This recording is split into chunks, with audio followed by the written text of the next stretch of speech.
who died in defense of their country and its freedom. They are those among us who will remember these men every moment of every day. We honor those families and shipmates as well. This service that we're performing today is a small gesture, but it is ours.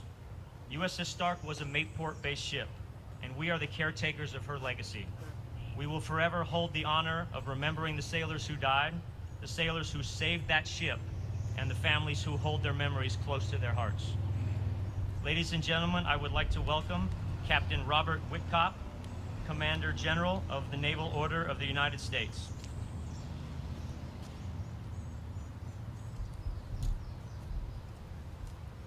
Thank you, Master Chief. Thank you all for being here. This is the 35th anniversary of the Stark attack by two Iraqi Exocet missiles. I am a Mayport sailor. I've been here for most of my sea tours, and this is home. And as home, I'm thrilled to welcome home all of the Stark sailors and also the members of the Stark families who perished on that day in 1987. Thank you all for being here, and I'm looking forward to getting to know each and every one of you. Thank you. Thank you, Captain Whitcop. Mr. Bernard Martin, he was a gunner's mate on board the Stark in 1987. He departed the ship on May 17, 1987, just before the ship sailed into harm's way. Mr. Martin will now read a passage of Scripture. Good morning. I am thankful to the Lord, and I am humbled today to be a voice to bring honor to all the crew members of the USS Stark. I am honored to be a part of such a fine group of men who gave the ultimate sacrifice so we could live in peace today, to never forget our shipmates. But scripture today is John 15, 12, and 13. My command is that to love each other as I have loved you. Greater love hath no man than this, than to lay down one's life for one's friends. Thank you.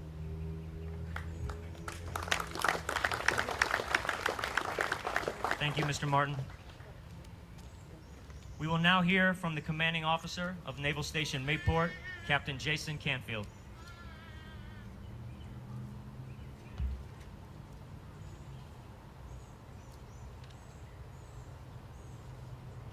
Okay, good morning, everyone.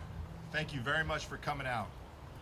Wow, this is an amazing event. In 2 years, my last 2 years of suffering through the pandemic, I don't think we've had a turnout like this. Last year, we did this ceremony down at Atlantic Beach. Thank you, Mayor Glasser, for hosting that.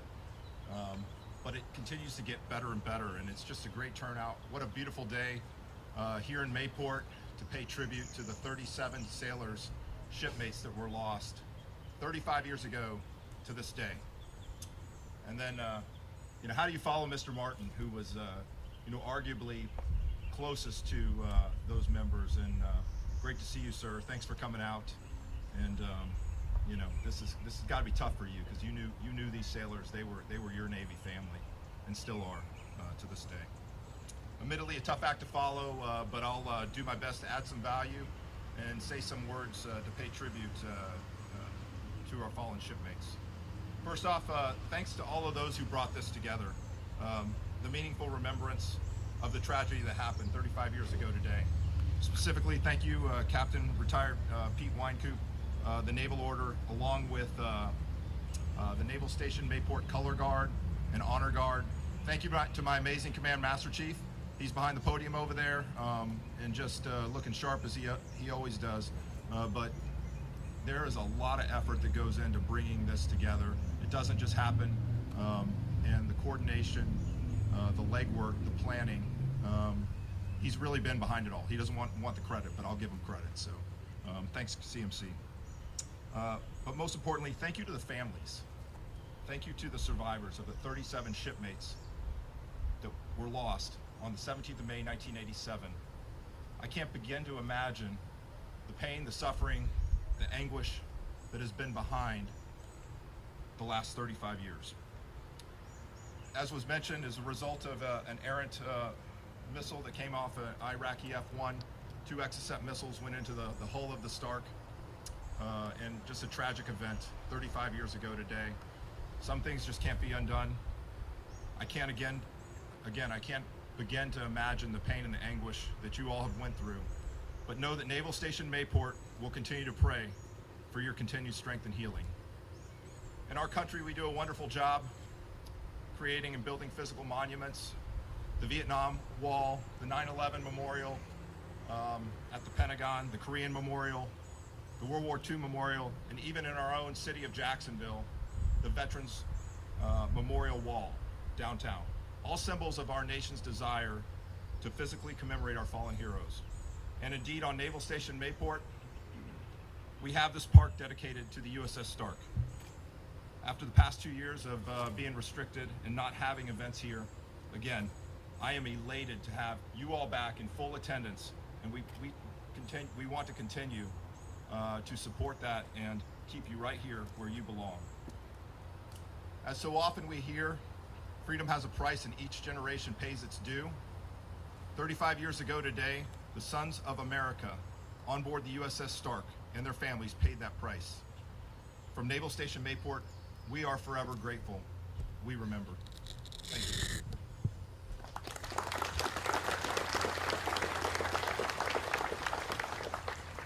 Thank you, Captain, for those very reflective and appropriate words today. We will now hear a message from Teresa Christmas.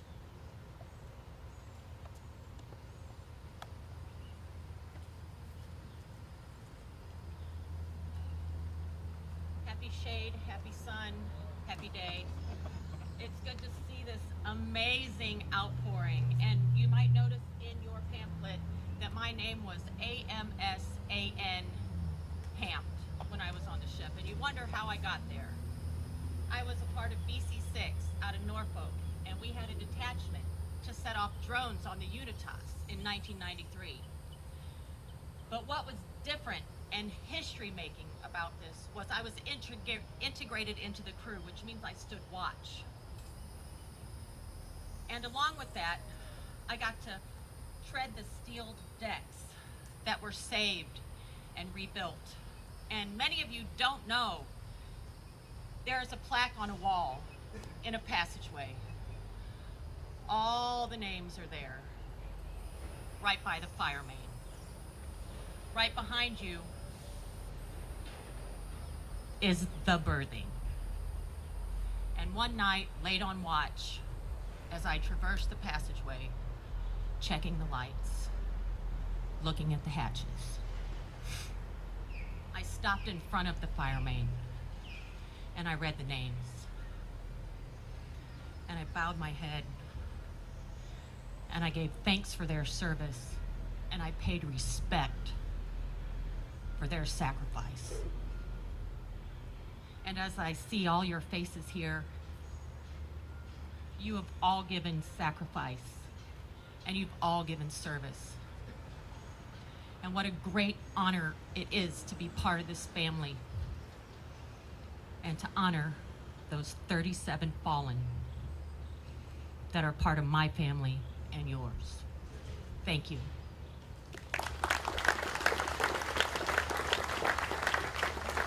Thank you, Ms. Christmas. We will now hear a reading from Ernestine and Vernon Foster, widow and son of Senior Chief Quartermaster Vernon Foster.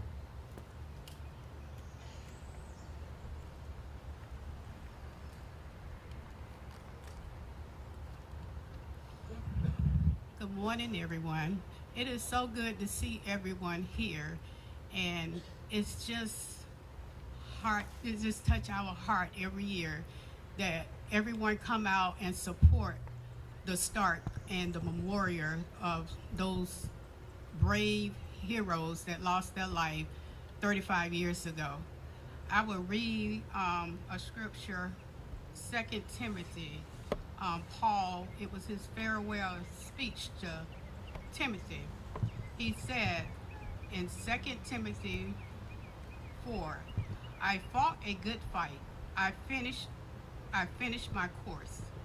I kept the faith. Henceforth there is laid up for me a crown of righteousness, which the Lord, the righteous judge, should give me at that day, and not to me only, but unto all them also that love his appearance.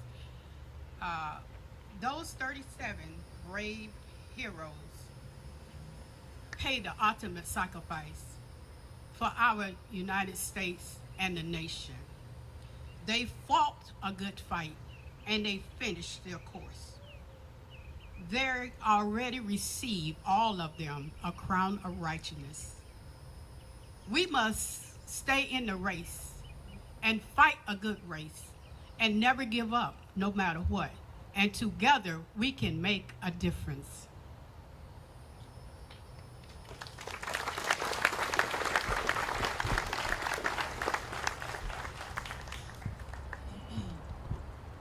Good morning.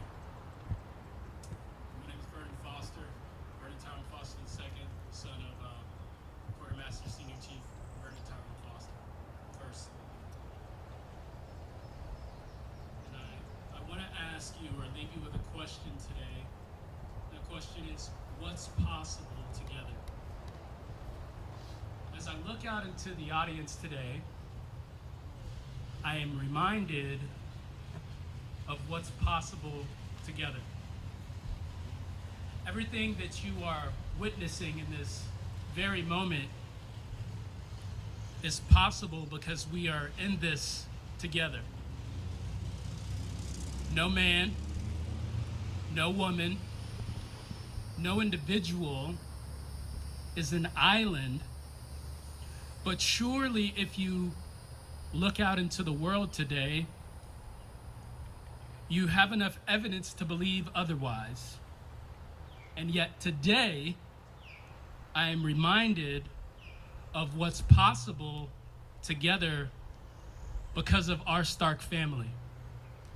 Today, I am reminded of what's possible together because when I look into the eyes of my father's shipmates, today, I'm reminded of what's possible together when I witness our youth accepting the call to duty. At this moment in time, I dare say we appear to be at a critical juncture that will define this generation. How will we reflect? Will we look back and celebrate what was possible together?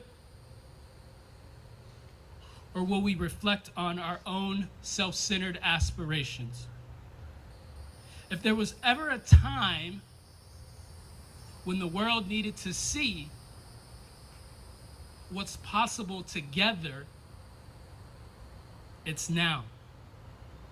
Stark family, let us continue to be the change agents God intended us to be by showing our family, our friends, our nation, our world what's possible together. Thank you.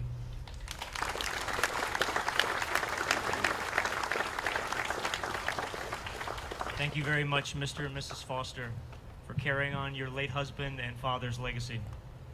We will now hear a we will now hear a musical tribute performed by the students from Anchor Academy, formerly known as Joseph Finnegan Elementary School.